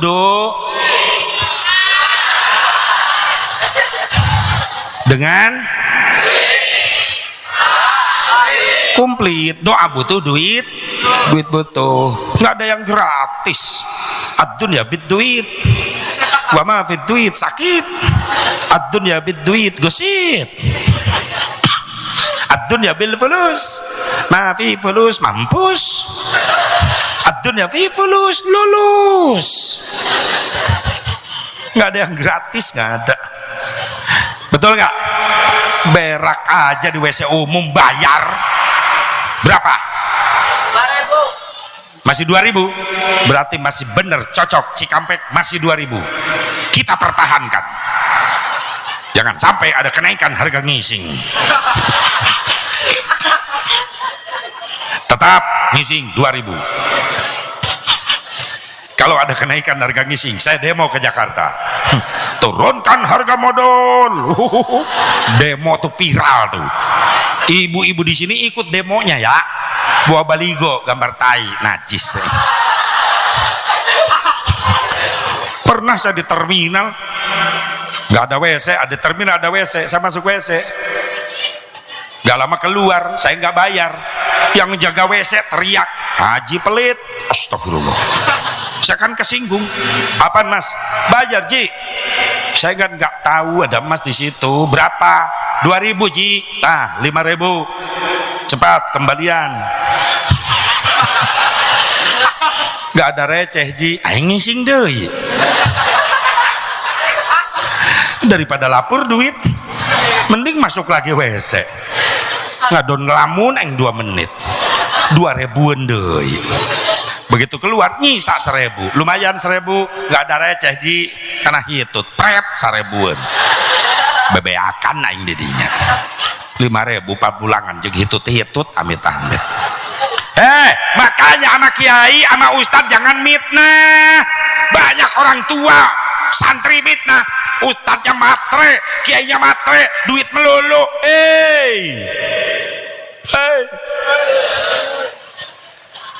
Kiai itu nggak digaji sama pemerintah, betul nggak? Digaji nggak? Pernah nggak ada demo ribuan ustad demo ke Jakarta minta gaji? Ada nggak? Jangan ngomong ikhlas sama ustad, nggak digaji sama negara, tetap menjalankan perintah, membangun jiwa-jiwa rakyat Indonesia di kampung-kampung, dibangun jiwanya dengan keimanan, betul? Karena itu amanat pertama Wagerudolep Supratman yang menciptakan lagu Indonesia Raya, ada kalimat bangunlah jiwanya. Kan jiwa dulu yang dibangun. Maksudnya apa? Iman yang dibangun. Siapa yang membangun iman? Para ulama, para kiai, para asatidz di kampung-kampung. Digaji nggak sama negara? Enggak. Jangan ngomong ikhlas, jangan ngomong ikhlas sama kiai. Nggak digaji aja tetap ngejalanin perintah. Bangunlah jiwanya, bangunlah untuk Tuk dua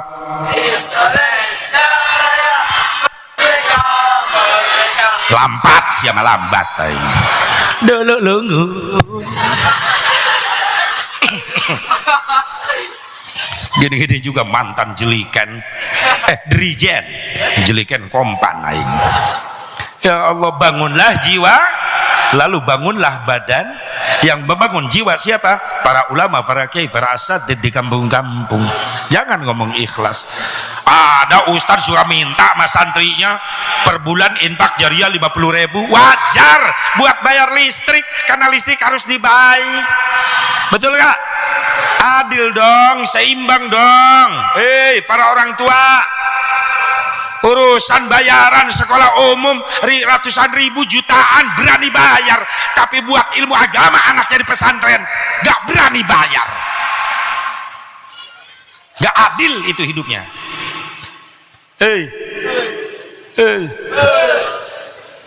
Ustadz minta 50.000 per bulan, kegedean, banyak lebihnya buat bayar listrik. Ustadznya ahli hisab,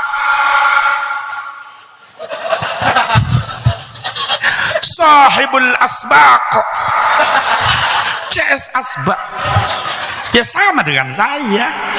Karena ustadz dalilnya kuat, la ududa illa ma'a ududin. Gak sempurna udud kalau gak bersanding dengan orang yang bawa udud. Dalil kedua, summal ghafi ba'dad dahari aula walaqahin wa syamsuin barisila. Nah itu dalil soeh. Bukan soheh, soeh. Ya Allah, ya kita dulu waktu pesantren begitu. Guru kita lagi ngelogat, guru kita lagi balagan, masya Allah. Rokok Samsu zaman dulu itu kiai guru saya.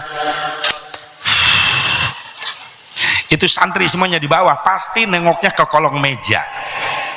Puntungnya. Kalau guru saya baru setengah aja Samsu udah dibuang ke bawah. Nah kita udah berebut, udah ngomong musyawarah. Itu bagian saya. Teman saya yang dulu ngeliatin, maaf, saya yang beli rokok Samsunya. Berarti itu jatah saya. Begitu kiai keluar bubar, syak, habis tuh puntung rokok kiai, dibawa ke kobong, dilinting, pakai daun aren. Makanya 2 puntung bisa 2 poin ya. Ya seetik bakal penting ngebul gitu. Itu didikan baheula. Ibu bapak hadirin hadirat rahimakumullah, santri sekarang jangan ya, jangan. Kalau belum tahu apa-apa, jangan ngerokok, jangan. Haram, gak boleh. Ya, rokoknya dapat ngambil dari guru. Tuh rokok kiai ini paling tolol santri.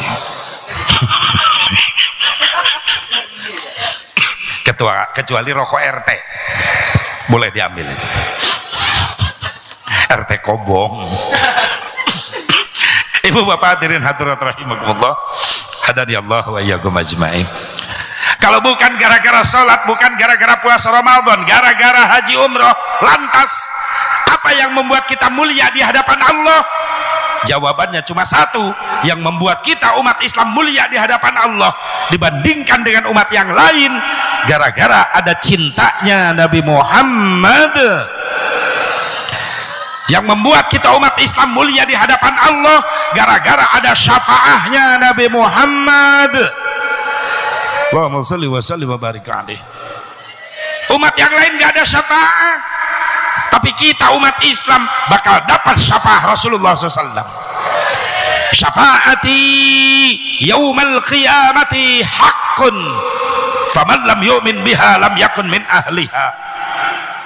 Syafaatku di hari kiamat itu adalah hak, yakin, benar adanya buat umat-umatku. Barang siapa yang tidak percaya, maka mereka tidak akan mendapatkan syafaat. Insyaallah kita mulia karena ada syafaahnya Nabi Muhammad sallallahu alaihi wasallam. Kapan? Nanti di yaumil mahsyar. Ketika manusia dikumpulkan di padang mahsyar, semuanya manusia berlarian ke sono kemari mencari pertolongan, mencari syafaah. Bring sakabe jalma datang ka Nabi Adam. Kata Nabi Adam, ada apa kalian? Minta syafaah Nabi Adam. Bagaimana jawaban Nabi Adam? Maaf, aku nggak bisa ngasih syafaah karena aku malu sama Allah. Malu kenapa Nabi Adam? Selama aku hidup, aku pernah membuat kekhilafan sehingga aku diturunkan dari surga ke dunia, dan aku dipisahkan dengan istriku Hawa. Aku bertobat ratusan tahun ingin mendapatkan pengampunan Allah Subhanahu wa taala. Aku malu sama Allah. Mending datangin tuh Nabi Nuh. Datanglah ke Nabi Nuh. Itu manusia-manusia. Jawaban sama. Kata Nabi Nuh, maaf, aku gak bisa ngasih syafaah karena aku juga malu sama Allah. Malu kenapa Nabi Nuh? Aku dakwah ratusan tahun, orang lain pada ikut iman, masuk Islam, tapi ternyata anakku tidak beriman. Kanan sampai ditenggelamkan oleh Allah Subhanahu wa taala. Mending datangan tuh Nabi Ibrahim. Datanglah ke Nabi Ibrahim. Jawaban sama. Kata Nabi Ibrahim, maaf, aku gak bisa ngasih syafaah karena aku juga malu sama Allah. Malu kenapa Nabi Ibrahim? Sewaktu aku hidup di dunia pernah berbohong. Berbohong apa? Ayahku tukang bikin patung-patung sembahan. Malam-malam patung-patung yang kecil aku hancurkan dengan kampak. Aku sisakan patung yang gede satu-satunya. Kampaknya aku gantungkan di tangan itu patung. Pagi-pagi ayahku marah. Siapa yang menghancurkan Tuhan-Tuhan kita? Di situ aku berbohong, tidak jujur. Ayah, yang menghancurkan patung-patung kecil itu adalah patung yang besar. Itu kampaknya masih di tangannya. Malu aku sama Allah pernah berbohong. Mending datengin tuh Nabi Musa. Jawaban Nabi Musa sama. Maaf, aku gak bisa ngasih syafaah karena aku juga malu sama Allah. Malu kenapa Nabi Musa? Engkau Nabi mulia. Kata Nabi Musa, maaf, aku pernah berbuat dosa. Dosa apa? Sewaktu aku hidup pernah membunuh orang. Siapa? Utusan Fir'aun, namanya si Kipti. Aku bunuh. Makanya aku malu sama Allah. Mending datengin tuh Nabi Isa. Begitu datang ke Nabi Isa, sama jawaban Nabi Isa. Maaf, aku juga gak bisa ngasih syafaat. Kata Nabi Isa, karena aku malu sama Allah. Alasannya semuanya malu sama Allah. Malu kenapa Nabi Isa? Aku malu sama Allah. Ketika aku hidup di dunia, banyak orang yang menganggap aku sebagai anak Allah. Aku malu sama Allah. Jangan minta syafaat kepadaku. Lalu manusia di padang mahsyar nanya sama Nabi Isa, lantas Kami minta syafaat ke siapa? Lalu Nabi Isa menunjukkan, kalau kalian telah beriman, kalian pernah mengakuinya, silahkan datangi. Tuh ada orang yang lagi sujud sudah lama gak bangun-bangun. Siapa dia Nabi Isa?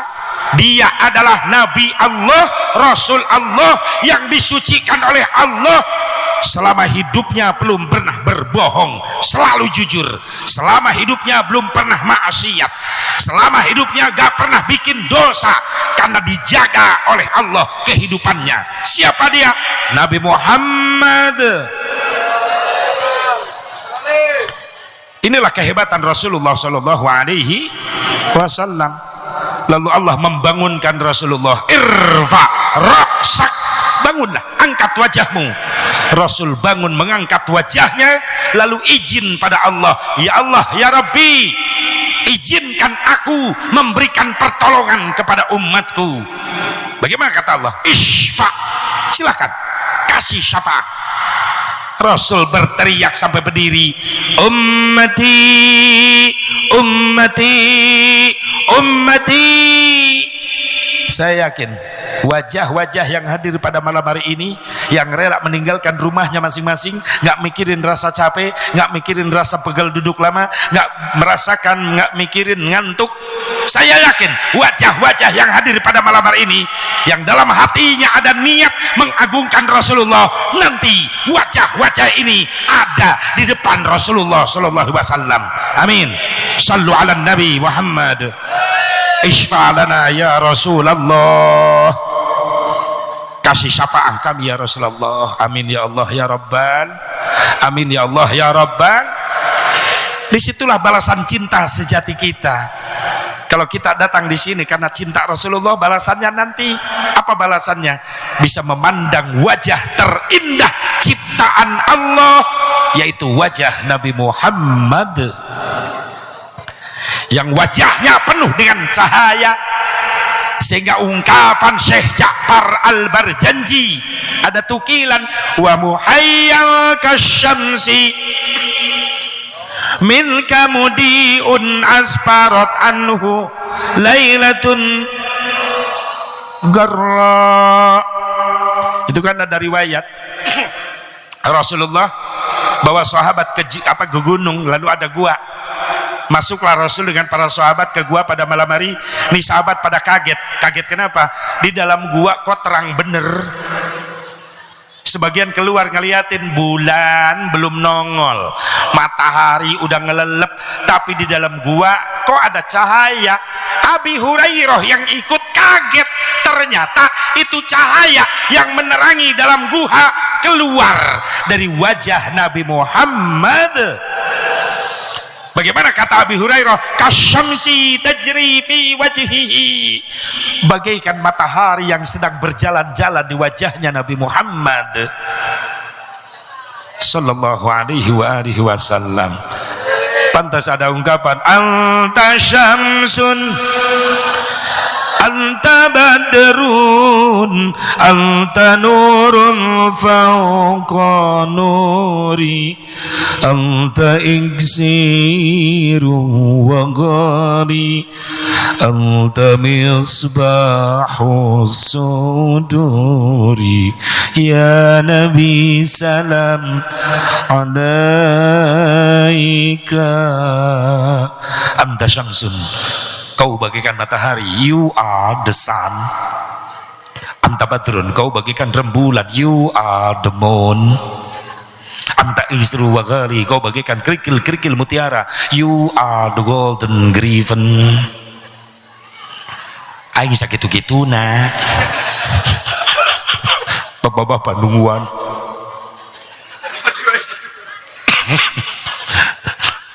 Rasul bagaikan matahari, bagaikan rembul, bagaikan cahaya tacaha. Inilah keluar biasaan Rasulullah Sallallahu Alaihi Wasallam, dan cinta itu dibuktikan nanti balasannya. Insya Allah yang hadir di sini semua bisa melihat wajah terindah Nabi Muhammad. Amin. Ya Allah ya Rabbal, ya Allah ya Rabbal. Emang jujur Pak Ibu, Kita di sini kan kumpul gara-gara cinta Rasulullah, betul gak? Berarti ada harapan dong, pengen dibalas cinta, betul? Jangan sampai kita ngungkapin I love you, tapi tidak dibalas. Itu kan sama saja bertepuk sebelah tangan. Sakit hati kita ketika kita ungkapkan rasa cinta kita, ternyata dia menolak kita. Terasa dunia ini sempit. Makanya pantas cinta bukan sekedar anugerah, tapi cinta perlu ada bukti, dan membuktikan cinta pasti ada ujian, ada tantangan, ada cobaannya, betul gak? Betul. Ibu bapak mau ngaji pasti tantangan tuh ada, cobaan tuh ada. Santri diam di kobong, cobaan tuh ada yang bisa menggagalkan kita.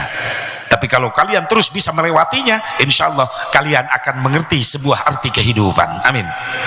Au kama qala dul sumbang pi kaseti. Sebagaimana komentar dul sumbang dalam kasetnya, cinta itu anugerah, maka berbahagialah. Karena kita sengsara bila tak punya. Masya Allah. Ini miluan. Rintangan pasti datang menghadang, cobaan pasti datang menghujam.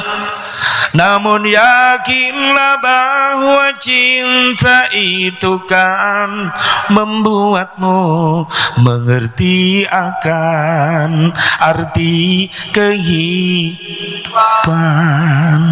Marilah Masya Allah, cintai Nabi agar mendapat syafaat nanti. Marilah sayang bersolawat Nabi agar mendapat syafaat.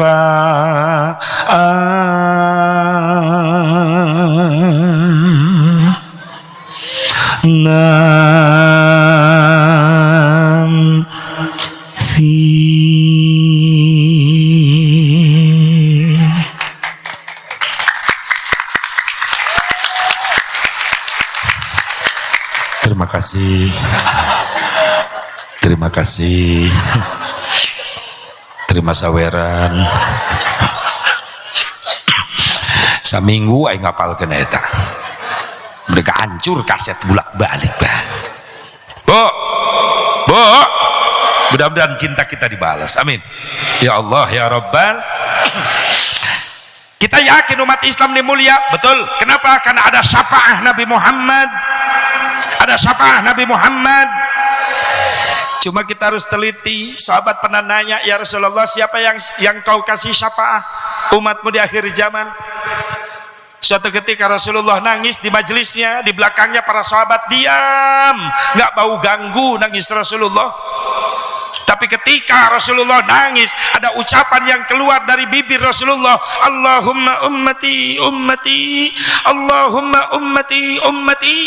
Sahabat kaget, ini Rasul nangisin umatnya. Umat yang mana? Kata sahabat. Maka Ibnu Muwaihibah radhiyallahu anhu nyamperin Rasulullah, assalamu alayka ya Rasulullah. Rasul lagi nangis langsung berhenti, Waalaikumsalam warahmatullahi wabarakatuh. Ada apa Ibnu Muwaihibah ya Rasulullah? Kenapa kau nangis ya Rasulullah? Kata Rasulullah, Ibnu Muwaihibah, kamu ingin tahu kenapa aku nangis? Iya ya Rasulullah. Rasul jawab, ya Ibnu Muwaihibah, ishtaqtu bi ummati. Muwaihibah, aku nangis lagi rindu sama umatku. Muwaihibah kaget. Alasna fi ummatika ya Rasulullah. Ya Rasulullah, apa kami yang ada di belakangmu ini bukan umatmu? Sementara kau nangis, kau jawab tadi lagi rindu sama umatmu. Kami di belakangmu apakah bukan umatmu? Rasul jawab, la bal antum ashabi. Bukan, kalian yang ada di sekelilingku ini semuanya adalah sahabat-sahabatku. Rasul kalau memanjakan sahabat begitu, yang mana udah jelas ada jaminan dari Allah, yang namanya sahabat Ansar, sahabat Muhajirin, janji Allah mereka akan menjadi tetangganya Rasulullah di surganya Allah. Masya Allah. Lantas Ibnu Muwahhibah makin penasaran, yang kau maksud umatmu yang mana ya Rasulullah? Maka Rasul jawab, kalian ingin tahu sahabat? Ya Rasulullah. Siapa umatku yang paling aku rindukan? Ya Rasulullah, qaumun alladzina ya'tuna min ba'di yu'minuna bi walam yarani. Satu kaum yang akan datang nanti terakhir setelah aku tiada. Mereka belum pernah bertemu dengan aku, mereka belum pernah melihat wajahku, mereka belum pernah mendengar suaraku, tapi mereka beriman dan selalu mencintai aku. Kita yang dimaksud Rasulullah SAW. Kita belum pernah ketemu Rasulullah, kita belum pernah melihat wajah Rasulullah, tapi kita bisa membuktikan setiap datang Maulud dan Rajaban kita antusias, kita mengagungkan Nabi Muhammad Sallallahu Alaihi Wasallam. Sahabat nanya lagi, ya Rasulullah, apa kami bisa menemukan mereka orang yang mulia umatmu itu? Bisa. Di mana? Nanti di yaumil mahsyar. Ada ciri-cirinya? Ada dong. Spesial umatku begitu loh. Ini yang paling dimanja nih umat Rasulullah. Mana tandanya ya Rasulullah? Yang pertama, orang yang senang membersihkan hati. Itu yang paling dirindukan Rasulullah. Pantas Allah menjanjikan qad aflaha man tazakka wa dzakara asma rabbih. Pantas ini nyambung karena janji Allah. Sungguh orang yang beruntung adalah tazakka. Ayatnya tidak langsung qad aflaha man sholla, bukan, tapi tazakka dulu. Setelah tazakka wa dzakara asma rabbih, baru pas sholat. Betul? Jadi orang sholat yang beruntung adalah orang yang sholat sebelum sholat tazakka dulu, membersihkan hati dulu. Pantas Rasul yang sudah suci, Rasul yang sudah bersih, ketika mau bertamu ke Allah, ketika Isra Mi'raj, sebelum berangkat dibawa dulu oleh malaikat Jibril ke sumur Zamzam, dibelah dadanya, dibersihkan dulu hatinya. Bukan berarti hati Rasulullah kotor, itu mah yang bersih lebih dibersihkan lagi. Cuma itu isyarat buat umatnya. Yang harus dibersihkan tuh hati kita. Ketika kita mau bertamu kepada Allah, kapan bertamunya? Lohor, asar, maghrib, isya, subuh. Sebelum wudhu bersihin dulu hati. Makanya nanti hasil Rajaban nih, kalau mau wudhu bapak ibu bawa golok, belah, buka, buas, kelihatan sampah hati. Ada apa sampahnya? Sombong ada di hati, jangan dibawa sholat, malu sama Allah. Allah maha segala-galanya, kok kita sombong? Betul gak? Apalagi dendam, buang sebelum sholat, silaturahmi ya, jangan ada dendam-dendaman. Insya Allah itu harus dibersihkan dulu. Pantas Allah menjanjikan sungguh beruntung bagi orang yang mensucikan hatinya, dirinya, lalu orang yang banyak berzikir kepada Allah, lalu baru sholat. Jadi sholatnya kalau jadi keuntungan, pengen jadi keuntungan buat kita, sebelum sholat tazakka dulu. Yang kedua wa dzakara asma rabbih, banyak zikir sama Allah, baru pas sholat. Insya Allah sholatnya menjadi keberuntungan buat kita. Jadi orang yang dirindukan Rasulullah adalah orang yang senang mensucikan hatinya. Mana lagi ya Rasulullah contoh ciri umatmu yang dapat syafaat umatmu di akhir nanti? Yang kedua, rutbul lisanihi bidzikrillah, orang yang senang berzikir kepada Allah dan selalu mengingatku. Yaitu banyak orang zikir, banyak orang baca solawat. Pantas ingat ada riwayat Al-Imam Ahmad bin Hambal, Allahumma yarham. Imam Ahmad bin Hambal di masa tua punya kenangan manis. Beliau berangkat dari Baghdad menuju Basrah. Menuju Basrah, Imam Ahmad bin Hambal pakai kuda. Sangat jauh, nyampe maghrib ke kota Basrah. Ada masjid gede. Kata Imam Ahmad, saya mau numpang sholat aja dah maghrib di sini. Ini orang-orang di Basrah nggak mengenal Imam Ahmad, nggak mengenal wajahnya. Kalau namanya udah terkenal di mana-mana, bahwa Imam Ahmad adalah ulama besar, muridnya Imam Syafi'i. Tapi mereka belum mengenal wajah Imam Ahmad. Kalau namanya sudah terkenal di Basrah. Begitu Imam Ahmad ikut sholat maghrib, sampai aurat, beres sholat isya. Habis sholat isya jemaah pada pulang ke rumahnya masing-masing, deket. Imam Ahmad bingung mau nginep di mana, nggak ada kenalan. Kata Imam Ahmad, udah nginep aja, tidur di masjid. Baru aja telentang mau tidur, dibangunkan sama merbot masjid. Bah, bangun. Ini bukan hotel, ini masjid, tempat sholat. Ini merebut masjid, gak tahu itu ulama besar. Imam Ahmad bangun, pindah keluar. Baru aja telentang di luar, diusir lagi. Jangan tidur di masjid, ini tempat sholat.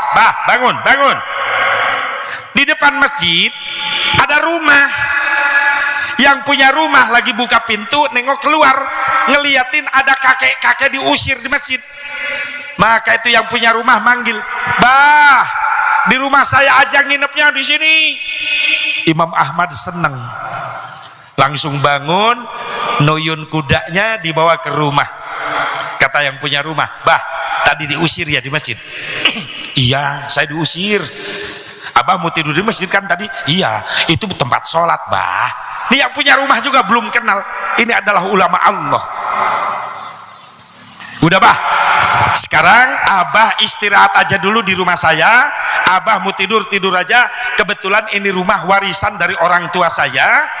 Saya udah gak punya saudara, saya hidup sendiri. Kebetulan di kamar ada 3. Abah tinggal pilih mau tidur di kamar mana, silakan bebas.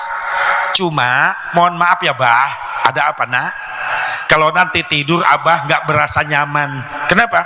Karena di ruangan rumah tamu, di tengah rumah banyak mesin open roti. Saya kalau ba'da isya saya bikin roti sampai subuh. Setelah itu saya sholat subuh. Habis sholat subuh saya ke pasar, saya tukang roti, bah, bikin sendiri. Takut nanti abah keganggu. Kata Imam Ahmad, "Gak apa-apa, nak, silakan kamu kerja aja. Abah mau masuk ke kamar, silakan dah." Begitu Imam Ahmad masuk ke kamar, si yang punya rumah mulai bikin roti. Imam Ahmad gak bisa tidur. Kenapa? Kaget kenapa? Ini yang punya rumah, si tukang roti, sambil kerja bikin roti, bibirnya nggak berhenti membaca istighfar. Astagfirullahaladzim, astagfirullahaladzim, astagfirullahaladzim. Terus kata Imam Ahmad, nih, ini orang ahli ibadah nih. Kata Imam Ahmad, pokoknya saya tungguin di kamar sampai jam berapa nih orang baca istighfar. Saking penasarannya, sampai nggak tidur Imam Ahmad, nungguin, dengerin di kamar. Akhirnya tembus sampai adzan subuh. Beres adzan subuh, Imam Ahmad keluar dari kamar. Si tukang roti ngebedahan roti-rotinya udah beres. Kata si tukang roti punya rumah, "Bah, udah cukup istirahatnya." Boro-boro. Boro-boro kenapa, bah? Gerah ya? Bukan. Habis berisik ya, bah? Bukan. Kenapa abah nggak bisa tidur? Penasaran kenapa? Kamu mulai kerja, saya masuk kamar, kamu sudah baca istighfar. Saya penasaran. Dengerin kamu baca istighfar, berapa jam mampunya kamu baca istighfar? Ternyata sampai subuh kamu istighfar sambil kerja. Hebat kamu. Saya udah biasa, bah. Hah? Udah biasa? Iya, bah. Saya baca istighfar ba'da isya sampai sebelum subuh, bah. Wow. Udah berapa tahun kamu ngamalin tarekat istighfar itu? Udah 10 tahun, Bah. Masya Allah. Kamu tahu dari mana ada tarekat istighfar ba'da sholat isya sampai sebelum subuh? Dari guru saya, Bah. Di mana guru kamu? Pasti ulama besar. Iya, Bah. Ulama besar di Basrah di sini, Bah. Tapi udah wafat, makomnya dekat masjid di sono. Waktu dulu dengar dari guru kamu, apa? Guru kamu ngomong apa? Guru saya ngomong begini, barang siapa yang mengamalkan istighfar dari ba'da isya sampai menjelang subuh, maka kemauannya akan diijabah oleh Allah, dikabulkan oleh Allah. Karena amalan istighfar itu bersumber dari salah seorang ulama besar, ulama Allah, ahli fikih, ahli ibadah, bernama Imam Ahmad bin Hambal. Kaget Imam Ahmad disebut namanya. Ini tukang roti belum tahu bahwa yang nginep itu Imam Ahmad itu. Kata Imam Ahmad, bener guru kamu ngomong begitu? Iya, Bah. Itu istighfar amalan Imam Ahmad, Bah. Kata Imam Ahmad, aing pugu iya. Guru kamu ngomong begitu? Iya, Bah. Lalu kamu amalkan? Saya amalkan, Bah. Udah berapa tahun? 10 tahun. Emang kamu minta apa sama Allah? Saya minta sama Allah, Bah, ya Allah, dengan berkah istighfar yang diamalkan oleh ulamamu yang soleh, Imam Ahmad bin Hambal, nasibkan aku punya tempat kerja yang halal buat bakal ibadah. Alhamdulillah, saya punya pabrik roti, Bah, bisa bakal ibadah. Saya nggak pernah ninggalin ibadah. Saya kerja sepuasnya di sini, tapi saya pun tidak ketinggalan ikut berjamaah. Hebat. Yang kedua saya pengen, ya Allah, berkah istighfar yang diamalkan oleh ulamamu Imam Ahmad bin Hambal, nasibkan aku bisa berhaji setahun sekali dan bisa ziarah ke Rasulullah setahun sekali. Diijabah, Bah. Udah 10 kali saya haji, setiap tahun sekali saya ziarah ke Rasulullah. Masya Allah. Yang ketiga, nah ini yang terakhir, Bah, permintaan saya, tapi belum diijabah oleh Allah. Emang kamu minta apa?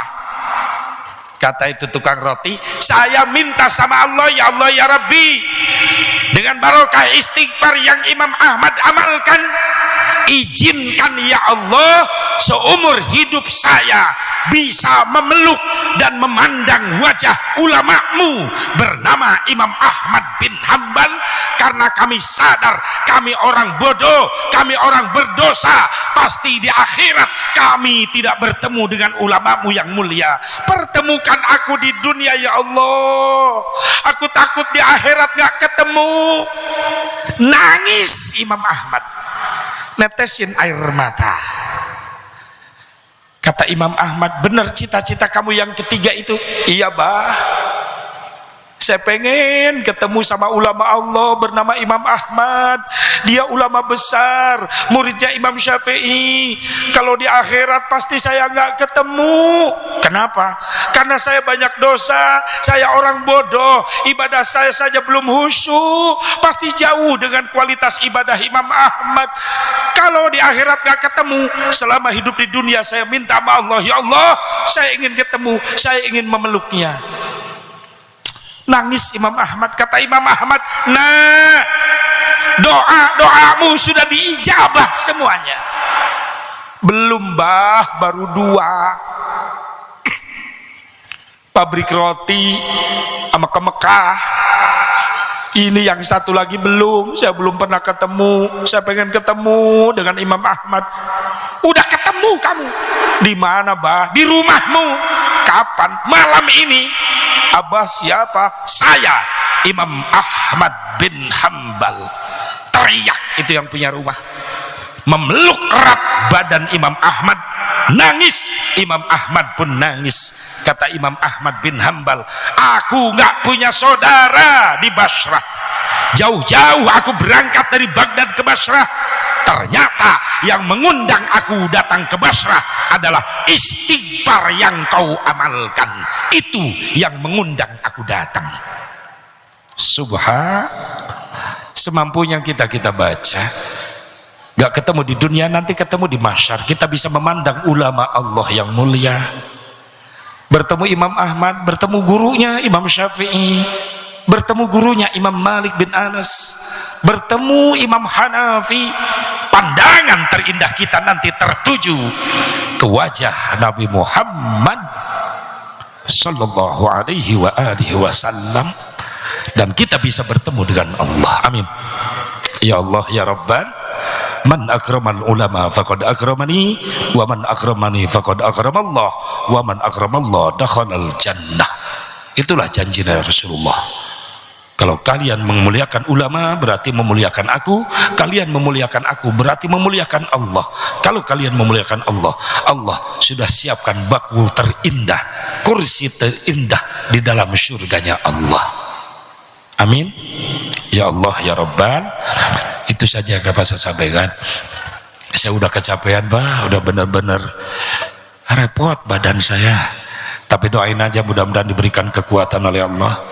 Meskipun sedikit, insya Allah jadi pelajaran hikmah buat kita, terutama motivasi buat para santri-santri. Jangan putus asa, jangan gengsi kalian jadi santri. Kalau kalian istiqomah sekarang diam di pesantren, maaf, suatu saat kalian-kalianlah yang dibutuhkan di negara ini. Amin amin ya Allah ya Rabbal. Kita sekarang dihina diam di pesantren, tapi nanti kita mulia. Amin ya Allah ya Rabbal. Ayo kita berdoa, aminkan. Allahumma salli wa sallim wa barik ala sayyidina wa habibina wa syafi'ina wa karimina wa maulana Muhammad wa sallim radiyallahu tabaraka wa ta'ala an kulli sadatina ashabi rasulillahi ajma'in. Amin ya Allah ya Rabbal alamin. A'udzu billahi minasyaitonir rajim. Bismillahirrahmanirrahim. Alhamdulillahi rabbil alamin, hamdan yuafi wa yukafi'u mazidah. Ya Rabbana lakal hamdu kama yanbaghi jalali wajhikal karim wa 'azimi sultanik. Allahumma ighfir lana dhunubana wa liwalidina warhamhum kama rabbawna shighara, wa li jami'il muslimin wal muslimat wal mu'minin wal mu'minatil ahya'i minhum wal amwat.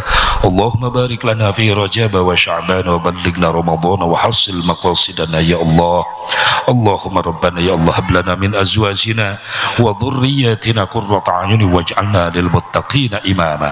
Rabbana atina fid dunya hasanah wa fil akhirati hasanah wa qina adzaban nar. Sallallahu ala sayyidina Muhammadin nabiyil ummi wa ala alihi wa sahbihi wa sallam. Bi fadlika subhana rabbika rabbil izzati amma yasifun wa salamun alal mursalin walhamdulillahi rabbil alamin. Hadanallahu wa iyyakum ajma'in.